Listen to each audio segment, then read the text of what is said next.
संध्या। आइए नजर डालते हैं आज की खास खबरों पर। आंगनवाड़ी कार्यकर्ताओं ने किया सम्मेलन, बड़ी संख्या में लोग रहे मौजूद। बता दें कि AIUTUC तथा SWFI से संबंध आंगनवाड़ी कार्यकर्ता एवं सहायिका वेलफेयर एसोसिएशन उत्तर प्रदेश के बरेली जिले का सम्मेलन सेठ दामोदर दास पार्क बरेली में शानदार ढंग से संपन्न हुआ। 21 सदस्यीय नई जिला कमेटी जिसमें ओमवती गंगवार जिलाध्यक्ष तथा नीता गंगवार जिला सचिव चुनी गई। भारी बारिश, खराब मौसम व ओलावृष्टि के बावजूद भारी संख्या में आंगनवाड़ी कर्मचारी मौजूद रही। प्रदेश महासचिव शशिबाला मुख्य वक्ता रही। सम्मेलन में एक में आंगनवाड़ी कर्मचारियों के लिए सरकारी कर्मचारियों का दर्जा, न्यूनतम 35,000 रुपए वेतन व रिटायरमेंट पर पेंशन की मांग की गई, क्योंकि सरकार की महिला सशक्तिकरण और सबका साथ सबका विकास नारों का खोखला बताते हुए वक्ताओं ने कड़ी निंदा की। कमलेश चाहल, हेमलता, ओमवती देवी, माला देवी, लज्जा गंगवार, कृष्ण गंगवार, हेमंत, नीता गंगवार, शहनाज बेगम, नीलम कुमारी, मीना कुमारी, सैल मिश्रा, नीरज, रेखा गंगवार, मीना देवी, विनीता पटेल, उर्मिला, सरोज यादव, मीना शर्मा, विमला देवी आदि लोग मौजूद रहे। तेरे राज में जाने तुझको खबर कभी होगी, हमको लुट गए तेरे राज में जाने तुझको खबर कभी। साजोन का वादा करके भूल गए के योगी, साजोन का वादा करके योगी। अरे अब तक तुझको याद ना आए, क्यों तड़पाए योगी। अरे अब तक तुझको याद ना आए, क्यों तड़पाए योगी। अरे योगी हमको लुट गए तेरे राज में, जाने तुझको, जाने तुझको खबर होगी। 21 फरवरी का वादा करके भूल गए के योगी। अरे 21 फरवरी का वादा करके भूल गए योगी। अरे बजट में तुझको याद ना आई, क्यों तड़पाए योगी। हमको लुट गए तेरे राज में, जाने तुझको, जाने तुझको खबर होगी। अरे कोरोना काल का करके बहाना यूं बहनों को यूं रुलाया, कोरोना काल का करके बहाना बहन। अरे 62 वर्ष में रिटायर करा के कटोरा हाथ थमाया होगी। हमको लुट गए तेरे राज में,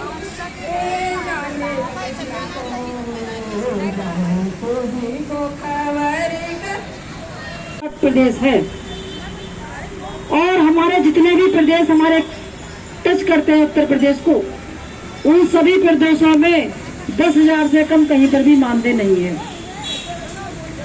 एक यूपी और बिहार को छोड़कर बाकी सारे प्रदेशों में सहायिकाओं का भी अपने से आंगनवाड़ी से ज्यादा है, कहीं पर भी 10,000 से कम नहीं है। और आप ये भी देखते होंगे कि वहाँ आंदोलन भी लगातार चलते रहते हैं। और हमारे यहाँ जनसंख्या ज्यादा है तो इनकम भी ज्यादा है। जहाँ जैसा परिवार में खर्च होता है वहाँ वैसी आमदनी भी होती है। छोटा परिवार है तो छोटी आमदनी है, छोटा खर्च है, बड़ी है तो बड़ी आमदनी है, बड़ा खर्च है। तो उसी तरह से प्रदेश का भी हिसाब यही है। तो हम एक मजबूती के साथ खड़े हों और अपने प्रदेश को मजबूत बनाएं, अपने संगठन को मजबूत बनाएं, जिससे हम अपने अधिकारों को प्राप्त कर सकें। दूसरी बात यह है कि हम सभी जानते हैं कि आज कितनी महंगाई है हमारे ऊपर। एक तो महंगाई का बोझ बहुत है और दूसरा हमारे काम का बोझ बहुत है। हमारे ऊपर 2 तरह का बोझ लगा हुआ है। कार्यों का बोझ इतना है कि हम पहले केवल रजिस्टर में ही करते थे, लेकिन अब तो डिजिटल भी करना पड़ रहा है और रजिस्टर में भी करना पड़ रहा है, डबल काम है। हम अपने पूरे घर को संभालते हैं, वो काम का बोझ है, और अपने विभाग का काम का बोझ है डबल, और अपने घर को ही क्या संभालते हैं, हम पूरे गांव को संभालते हैं। लोगों को सुनने में या देखने में लगता है कि एक आंगनबाड़ी है, इसका कोई काम नहीं है। लेकिन अगर सोचो, अगर हम नियमित तरह से अगर अपना काम करते रहें तो हमें खाना खाने का भी समय नहीं मिल सकता। नमस्ते। वो तो हमें पता है कि हम कैसे करते हैं। प्रदेश कमेटी की, और उसी में 1 मार्च से और 15 मार्च तक ये पखवाड़ा बनाने का एक लिया है। इसमें जगह जगह सम्मेलन है। इसी के क्रम में 10 मार्च को भी मुरादाबाद मंडल का सम्मेलन होगा। तो बहनों, ये योजना चलते हुए लगभग सन 2 अक्टूबर 1975 से ये योजना लागू हुई है और बहुत बड़ी संख्या में हमारी आंगनबाड़ी बहनें प्रदेश में काम कर रही हैं और बहुत बड़ी संख्या में इस समय बिना खाली हाथ बहनें रिजाइन हो गई। तो बहनों, ये जो संगठन है हमारा, जो मुरादाबाद जिले से 2002 में बनाया गया था और आज लगभग 30-35 जिलों में हमारा संपर्क है, लेकिन अभी भी इस संगठन को और आगे बढ़ाने की और मजबूत करने की जरूरत है। जैसा जो भी जिलाध्यक्ष बनाई जाती है उसे जिम्मेदारी दी जाती है कि वो अपने पड़ोसी जिले को भी अपने साथ शामिल करें, क्योंकि हम किसी लड़ाई को भी तभी जीत सकते हैं जबकि सब लोग बड़ी संख्या में हम लोग इकट्ठा होंगे। उत्तर प्रदेश की संख्या सबसे ज्यादा है, सबसे ज्यादा आंगनबाड़ी सेंटर है उत्तर प्रदेश में। लगभग 4 लाख आंगनबाड़ी उत्तर प्रदेश में है और उसमें से करीब 50-60 हजार इन्होंने रिटायर भी कर दी। और ऐसे जो दूसरे राज्य हैं वो बहुत छोटे राज्य हैं और वहाँ की स्थिति भी अलग है, लेकिन उत्तर प्रदेश की स्थिति अलग है। बहनों, जैसे कि अपने विभाग में, ICDS विभाग में, अपनी आंगनबाड़ी सहायिका को छोड़कर सभी लोग सरकारी हैं, सब मोटे मोटे वेतन पा रहे हैं। लेकिन एक आंगनबाड़ी सहायिका ही ऐसी है कि जिसे बहुत कम मानदेय, और उत्तर प्रदेश में सबसे कम मानदेय आज भी है। अपने से कम बिहार का कम मानदेय है बस। बाकी सभी राज्यों का 10,000, 12,000, 14,000 और यहाँ तक कि 16-17 हजार रुपए तक भी है। लेकिन यहाँ की स्थिति बिल्कुल अलग है, जो कि अभी 6,000 रुपए मिल रहे हैं अपन को। अभी हमारी डायरेक्टर के साथ वार्ता थी, जैसे कि जो बहनें यहाँ गई होंगी 2 अक्टूबर की 2 दिन का जो प्रोग्राम था अपना ICDS के स्थापना दिवस पर लखनऊ में, तो उसी के क्रम में वहाँ डायरेक्टर ने, ये 30 अक्टूबर को हमारी बैठक थी उनके साथ, काफी लंबी बैठक हुई उनके साथ और बहुत सारी बातें रखी गई। उन्होंने कहा कि नहीं 6,000 नहीं 7,500 है। तो मैंने कहा वो तो PLI है, तो मैंने कहा भाई या तो मानदेय में बढ़ोतरी होती तब तो ठीक थी, ये चाहे हमारे 500 रुपए बढ़ते।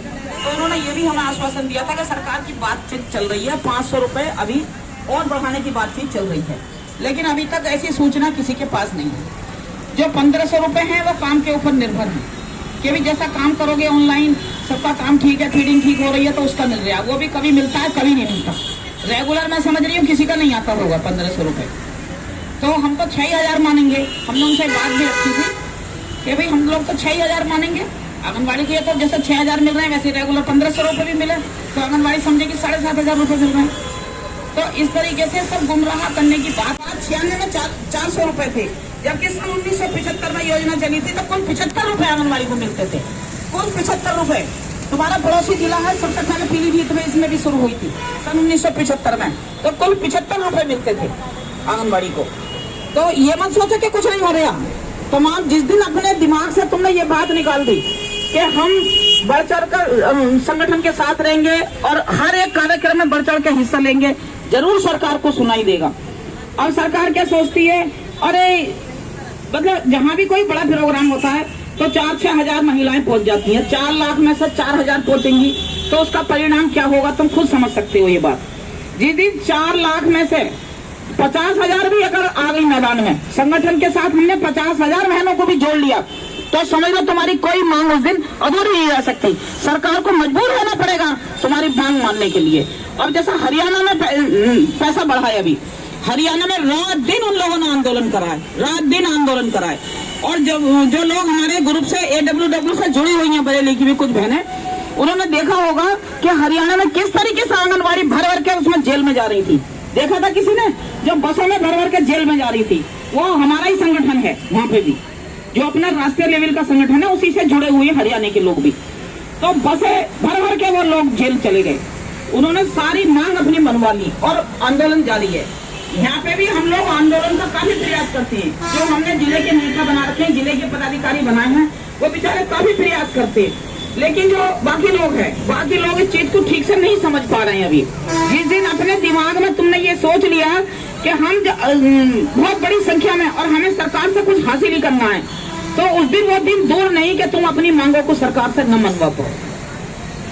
बहनों, इसी के क्रम में कहीं भी आज तक इस तरीके से रिटायरमेंट नहीं है जिस तरीके से रिटायरमेंट उत्तर प्रदेश में शुरू है। जो हरियाणा की बहनें मिली थी पिछले साल, हरियाणा की बहनों से हमारी बात हुई, उन्होंने कहा कि हर साल एक हेल्थ सर्टिफिकेट लगाया जाता है,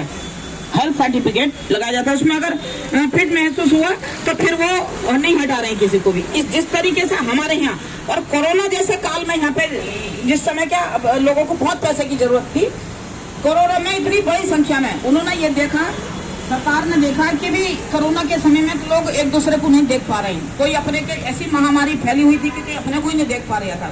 उन्हें पता था सरकार को कि इस समय आंदोलन कोई होना संभव नहीं है। उन्होंने ऐसे समय में निकाल कर फेंकना शुरू कर दिया। ऐसे समय में रिटायर करना शुरू कर। उससे पहले क्यों नहीं रिटायर करा? उससे पहले की बात बता दूं, संभल जिले की बनियाखेड़े ब्लॉक की 5 आंगनबाड़ी रिटायर कर दी थी उन्होंने। उनका पुष्टाहार सब बंद कर दिया था। ये लगभग अब से 10 साल पहले की बात होगी, लगभग 10-12 साल से भी ज्यादा हुए होंगे। वो हमारे पास आई। ये हमारी बात नहीं है, ये सरकार की सुप्रीम कोर्ट की बात है। और जो लोग इस वेतन को नहीं दे रहे वो हमारे साथ ठगी कर रहे हैं, लूट कर रहे हैं, और वो कोई और नहीं है, वो है सरकारें, चाहे प्रदेश की हो चाहे केंद्र की हो। अभी हमारी प्रदेश महासचिव ने बताया कि किस प्रकार पूरे देश में सिर्फ बिहार को छोड़ दिया जाए।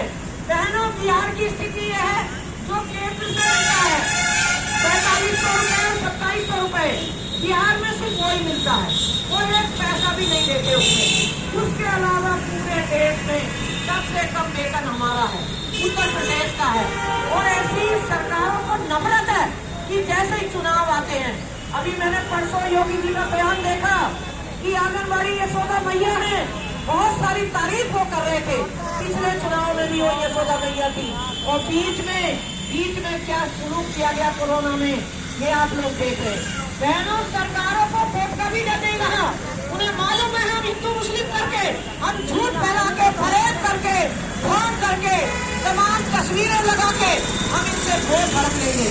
अगर हम लोगों ने इसी तरह से सम्मेलन आयोजित करे जिला और हम लोग जागरूक हुए, हम लोगों ने समझने की कोशिश की और अपनी मांगों को उठाया, बहनों को सचेत किया, तो बहनों इनको वोट पाना भी मुश्किल हो जाएगा। इनके वोट के लिए भी इन्हें दर की ठोकरें खानी पड़ेंगी। इसलिए सभी बहनों को यह सम्मेलन न सिर्फ अपनी मांग करने का, अपने अधिकारों को मांगने का, बल्कि एक सचेत होने का भी दिन है कि हम लोगों को अपने अधिकारों की आखिर कब मिलेंगे हमें अधिकार। अगर हमें न्यूनतम वेतन नहीं मिल रहा, पेंशन नहीं मिल, उससे पहले आंगनबाड़ी नाम को कोई जानता नहीं था। आंगनबाड़ी का जो वेतन या मानदेय है वो बहुत मामूली था। जैसा कि अभी बताया कि जब पहला ज्ञापन आपकी एसोसिएशन ने दिल्ली में जाकर मंत्रालय में दिया, तो मंत्रालय के अधिकारियों ने कहा कि अरे ये महंगे तो हम पहली बार सुन रहे हैं। ये कितने आश्चर्य की बात है, जबकि ये योजना मैं समझता हूं सन 75 से है, और आपका जो यूनियन है, एसोसिएशन है, वो बहुत बाद में बनी। आंगनबाड़ी बहनें अपने अधिकारियों से डरती थी, उनके घर में चौका वासन करती थी, उनके बच्चों को, सुपरवाइजर के बच्चों को खिलाया करती थी, और उनका सारा पोषाहार या जो कुछ भी मिलता था वो सुपरवाइजर बाजार में बेच दिया करती थी। बहनों, हमने ये भी देखा था कि जब आप लोग की मीटिंग बुलाई जाती थी तो आप लोग यानी कि आंगनबाड़ी बहनें जब कोई फोटो खींचने आता था तो अपना चेहरा अपनी साड़ी से या शॉल से ढक लिया करती थी कि ये पहचान लेगी सुपरवाइजर तो मुझे नौकरी से निकाल देगी, वो मुझे डांटेगी कि आप लोग क्यों सम्मेलन कर रहे हो। और मैं एक घटना आपको यहाँ बता देना चाहता हूँ। जब मुरादाबाद के अंदर पहली बार संगठन का निर्माण हुआ, इसी तरीके से पार्क में बैठकर आपने अपनी लड़ाई के लिए अपना संगठन बनाया। उसकी पहली अध्यक्ष का चुनाव किया, सचिव का चुनाव किया, पूरी कमेटी बनाई। इसकी भनक विभाग को लग गई। अखबारों में खबर छपी तो वहां की सुपरवाइजरों की नेता जो अपने आप को डॉन कहती थी, उसने फोन करके आपकी यूनियन की अध्यक्ष को कहा कि अच्छा तू नेता बनेगी, तू यूनियन करेगी, तुम लड़ाई लड़ोगी, मैं तुझे ऊपर से फेंक दूंगी छत से अगर मैंने इस्तीफा नहीं दिया तो। ये हाल था उस समय विभाग का। लेकिन आज बहनों, आप लोगों ने एक लंबी लड़ाई लड़ी और लंबी लड़ाई लड़कर ना अपना हक हासिल किया है, बल्कि आपने अपने समाज में एक पहचान बनाई। आज सुपरवाइजर आपको देख के भाग जाती है, आज सीडीपीओ डीपीओ आपसे डरती है और नेता डरते हैं, प्रशासन डरता है। मैं कभी कभी यहाँ की वीडियो देखता हूँ। मैं खास तौर से जब मुझे पता चला, एक बार मैं पहले भी यहाँ आया था, उस समय भयानक बारिश हो रही थी और जो है सब लोग भीग गए थे, लेकिन आपने बड़ी मुस्तैदी के साथ उस समय भी बड़ी संख्या में आप लोग शामिल थे। जब मुझे पता चला कि बरेली के अंदर सम्मेलन होने जा रहा है, तो मैंने खुद कहा कि मैं भी वहां पर आप लोगों के साथ चलूंगा, क्योंकि आज संडे है, छुट्टी है और मुझे जाऊंगा वहां देखूंगा। तो बहनों, आप लोगों की लड़ाई बहुत गंभीर है, क्योंकि आज महंगाई आसमान छू रही है। बच्चों के लिए बच्चों की पढ़ाई महंगी हो गई, इलाज महंगा हो गया, बस का किराया महंगा हो गया, बिजली का बिल महंगा हो गया, सारी चीज महंगी हो गई है। दिन दूनी रात चौगुनी महंगाई बढ़ रही है, लेकिन आप लोगों का मानदेय वहां का वही है। दूसरी बात, आप लोग परमानेंट काम करते हैं, आप लोग दिन रात काम करते हैं, आप लोगों को गली गली मोहल्ले मोहल्ले जाना पड़ता है, आपकी सुरक्षा आपकी खतरे में रहती है। तमाम तरीके के लोग तमाम तरीके की बातें कहते हैं। तो बहनों, आपके मानदेय में वृद्धि होना बहुत जरूरी है।